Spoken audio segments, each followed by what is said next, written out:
Hi, I'm here with Campfire Audio Solaris IEMs. So now I'm ready to go with these. These are, it's a big deal for Ken Ball of Campfire Audio and ALO Audio to make a pair of IEMs that were greater than the Andromedas. Now, the Andromedas were a huge hit. They were, well, as good as he could make IEMs. And so it was, to go exceed that, well, that took a lot of effort. And that's what we have here with these. They use two balanced armatures for the highs, same as the Andromedas. One balanced armature for the mids, again same as the Andromedas.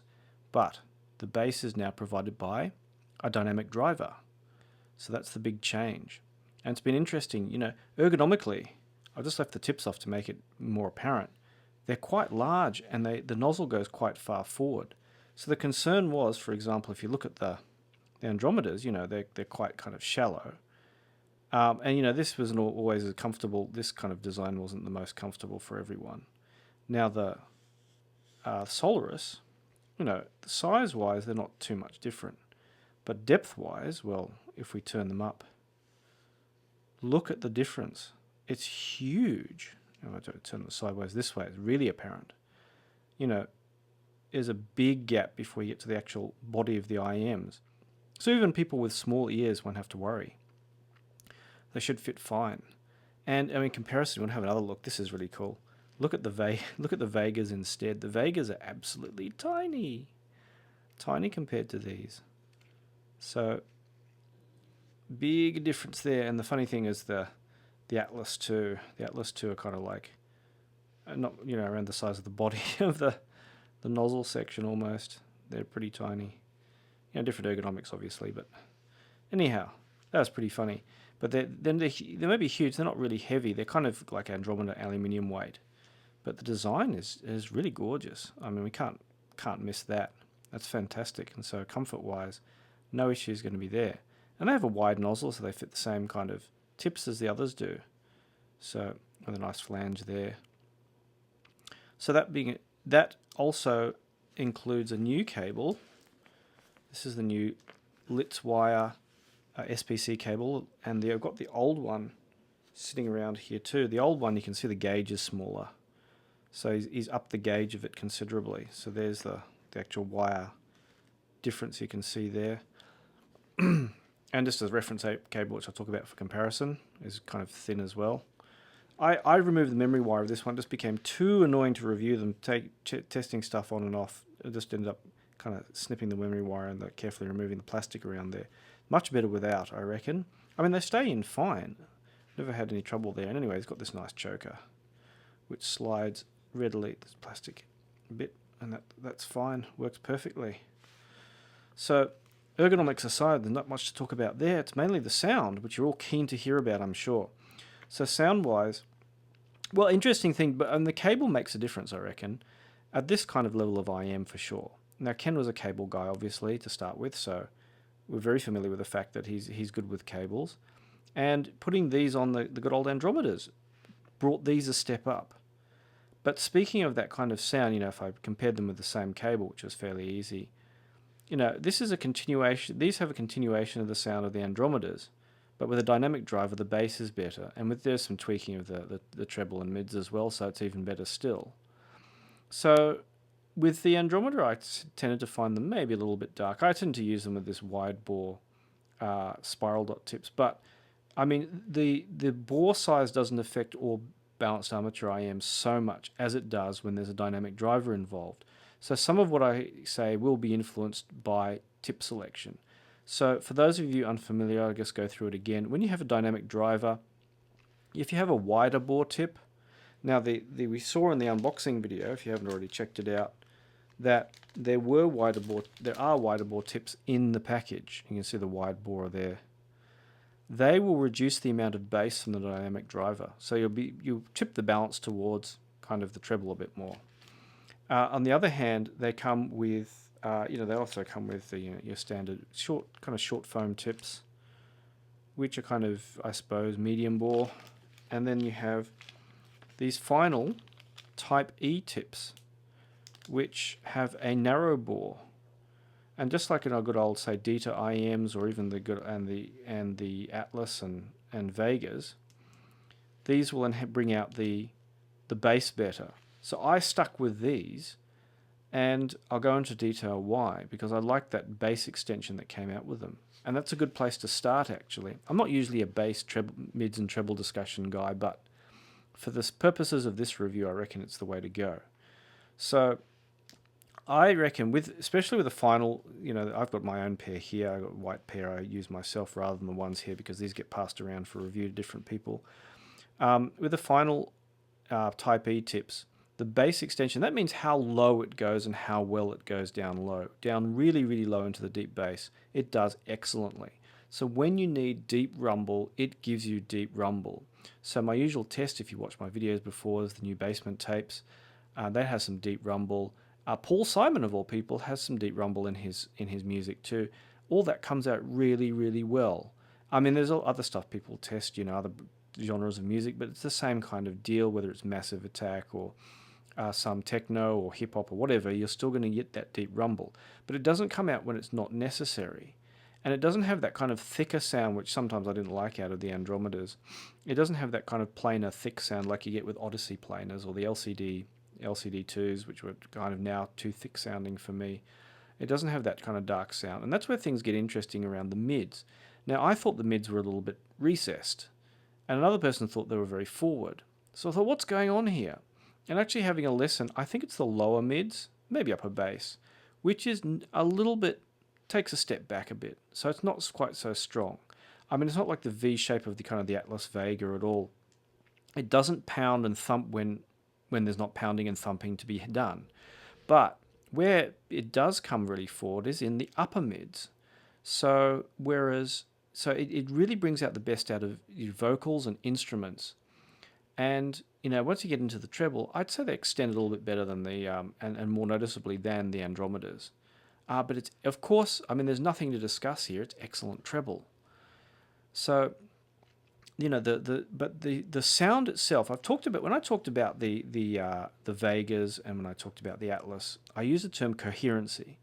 And so, the bass through to the treble was very kind of it was one presentation, and it was there was no seams in between all of them. It was all kind of one thing. So these had a particular V shape. These have that too, so there's no kind of division. But the Solaris are a little bit more interesting. Now, what I reckon they've done is what I'm talking about is not a negative here. They go beyond coherency into a realm where every element in the music, and we're talking not every element where you have good quality recordings, because I listen to a lot of good stuff, comes out as it needs to. So if the bass needs to rumble, it rumbles. If it doesn't, it doesn't. If you need to have, if there are instruments in there, they come really forward. But you still get a sense of space. And I think what this is aiming for is something that I noticed Sony seem to be aiming for with their headphones, and I think IEMs now, for reasons I'll discuss in a minute. So do you remember the Z7 review where I said it sounded kind of discombobulated, where the bass didn't quite meet with the mids, which didn't quite meet with the treble? Don't know if you remember that, but I described it as being like the Mazda RX-8 car, external design. Like it looked like one person had designed the back, and one person had designed the mid section, and one person had designed the front, and it didn't quite all fit. And that kind of, they fixed, sort of was better on the Z1R, but the bass would rumble when it needed to, and the mid-range was kind of forward, but it still had a really great sense of the soundstage. But the treble is where they screwed up. And I get what they were aiming for, because in many ways the Z1Rs did great, and in some ways they didn't. And these seem to be aiming for something similar. And when I was at the Tokyo show, the IEMs that sounded the most like these that I heard were the new Sonys, not the Z1R IEMs, because I didn't get to hear those. But I think it was a 9 in the model name. I'll post it later. It was their top of the line model other than the Z1R, and that sounded very similar to the Solaris. So there's a step beyond. I think what's really exemplifies it, and this is where we get into music, is that there was a review on the Campfire audio site, or a basic paragraph review, where some guy who was involved in music production said, they sound like reproducing live music. And for me, that describes the situation really perfectly. they sound, if you listen to anything like, I listen to jazz, stuff like, good old jazz at the pawn shop, which I'll talk about in a sec. Even classical or anything like where there's guitars, anything recorded in a standard kind of, it was a live performance, David Chesky binaural, what have you. That sounds really excellent, and that's where these work fantastically. For example, we'll talk about clarity for a moment. Well, I plug these into the AK380. So out of the AK380, they sounded great. I thought I'll start with high-end source, obviously, because they're the flagship IEMs. And I thought, I wonder if I played the same track at the same volume through the Hugo 2, if I'd hear a difference. Because, that's a pretty big deal if you could hear a difference. And there was a step up. And so the detail, you could hear the increased detail from, the step up to the Hugo 2. And that kind of detail is that, for example, I'm just listening to Cannonball Adderley, and he has a track he played in Tokyo from his very best of jazz album, which is this here. And he's blaring away on the trumpet, and you can hear cymbals in the background. There's percussion in the background. And you can hear, despite the trumpet blaring right in your face with this upfront presentation, you could hear the cymbals very, very clearly. They weren't drowned out at all. You could still hear them with perfect clarity. And it made it a really intense experience. And, for example, a jazz at the pawn shop, it's a jazz standard. Actually, in all honesty, I don't really like xylophones in my jazz. I don't really like it as an album generally. But it's one of those albums, like if I'd only ever heard it in the car, I'd think it was crap, and I think, what the hell, why do people like this? I don't know. But actually, if you hear it through these, you hear like the notes and the decay of the notes when they're hit, and all that in glorious detail right up front. And that makes it really fantastic. And this isn't, as I said, something I normally wouldn't like, but when you hear it in that way, you go, now I understand why this is such a fantastic recording. And there's other stuff, like there's Miles Davis, we have David Chesky, just looking at one of my jazz things just to the side here. We have a Manhattan Brass Quintet playing Central Park Morning, which is actually a reproduction of one of David Chesky's older tracks from one of his other albums, and that's really fantastic. We can go on to good old Dave Brubeck Quartet. It is just glorious through these. I have some stuff by a guy called Lee Barker, who's recorded by Costas Metaxas. Now, Metaxas is the guy who designed that crazy skull-shaped headphone amp, and he did some recordings, and I've got some of those, and they're really nice, where there's really nice jazz that was recorded straight through microphones, direct into a tape recorder, nothing, and then just digitized after that. And you get a real sense of space out of those. So, you got all, Bill Evans, there's good old Waltz for Debbie, all that kind of stuff. Fantastic, this is just picking jazz, but there are other genres as well. But where did they not work so well, I'm wondering? So someone commented they didn't like the sound with Fleetwood Mac. Now, granted, there'll be some unit variation, so the sound may not be quite as exactly as I described it, a couple of decibels here or there in the treble. And they didn't like Fleetwood Mac with this. Now, I don't know, someone commented that Fleetwood Mac was good recordings. Well, it's all relative. The recordings I have are way better than the Fleetwood Mac. But Fleetwood Mac comes into the list of what I call old style pop, and old style pop tended to not have much bass. And that's where I don't think these do so well. And that's why I think people would prefer, a lot of people who listen to that might prefer the Vegas in some respects, or, similar kind of IEMs which have, thumping bass, the Atlas. And that, or maybe depending on the tip selection, maybe the Andromedas as well.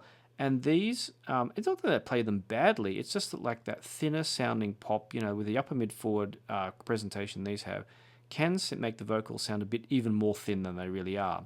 And it doesn't bother me so much because I'm used to listening to Fleetwood Mac as it is. So, but people listen to a lot of old pop that's kind of a thinner sounding to begin with. That may not gel so well with these. So where these exceed is where these are great are with high quality live recordings with a really good source. And of course, that's, you're thinking, but the nice thing is because they all come with this nice cable, you don't have to worry about, you need to buy the usual story, you need to buy the IEMs, you need to buy this, you need to buy that. If you've already got good kit, these are going to be great. And it's not to say they didn't drive well out of, say, a FIO M9 or the other stuff I have. The Chord Mojo was fine as well. I have a Calix M, which is now gone, unfortunately. I tried with basically everything. They're fine. but you can really clearly hear the difference between DAPs and maybe even digital filters on some of them where you can switch it. And then in that, I think with this presentation with the stock cable, it can be a bit too lively. I know Campfire has a WM1Z Sony DAP, and they're kind of warm sounding.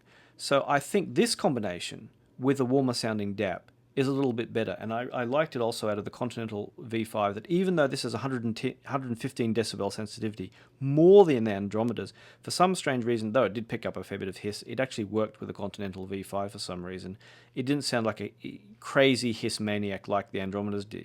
I don't know why that is, but I can understand why this pairing would work better with a warmer sounding DAP. Now, in that, I put the good old reference 8 on them, and this kind of evens things out, and it kind of evens out that sharp sound a little bit, and it worked really well with the Hugo 2, which is not a warm sounding device, obviously. And this particular combination for me was excellent. And it's actually excellent enough, I'd really like to try it with the M scaler as well. I'd like to see how far I could take these. Because while it may not have the treble of something like an Electrostat, the KSE 1200 would be an interesting comparison, the whole presentation for me with high quality live music was fantastic. And that, even though maybe I preferred the slightly warmer presentation of the Type E tips.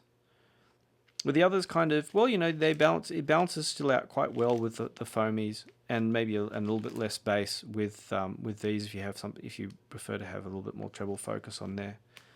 But I found it just really, really excellent for most of the music I listen with, and having it, really in your face.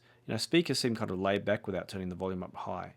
So the presentation of these was really what I'm after. Now, if Ken could put these in a full pair of headphones, I'd love if you could make a Z1R beta, but I don't see it coming anytime soon. But so all the same.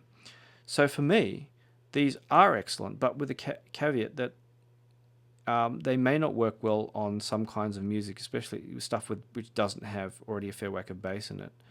That may sound a bit thin. And if there is sibilance in the music, for example, if it's not such a good recording, I found, well, you're going to hear that sibilance. There's just no two ways about it. It's going to be there. You may not like it.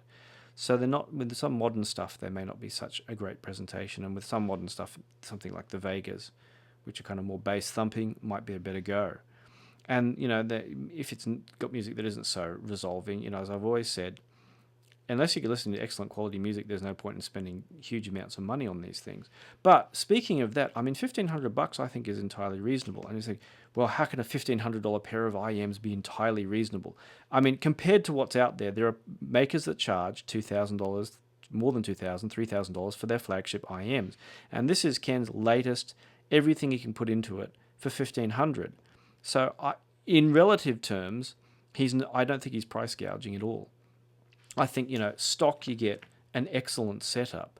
But be noted, if you've got only like something cheap, you may not be so blown away by the presentation of these. If you're only listening to, say, regular pop music out of a cheap DAP or a phone, and you plug these in, you think, why don't these blow me away? Well, there's not going to be a surprise there. They really need good music, good live music, and good gear to really appreciate what these are capable of. So just have that in mind, and that's where the value equation comes in. For the people who do have that stuff, who can afford it, they're going to probably really enjoy the Solaris. So thanks once again for watching my video on the Campfire Audio Solaris. These videos are supported by a number of people whose names you see on screen, as well as many others. Thank you very much. Your support is most appreciated. If you'd like to become a supporter for the equivalent of buying me a coffee once in a while, check out the links in the description. Or if you do think the Solaris IEMs are for you, then consider buying them through the link in the description as well. That will help me out too. So I hope once again you enjoyed my video, and I'll see you online.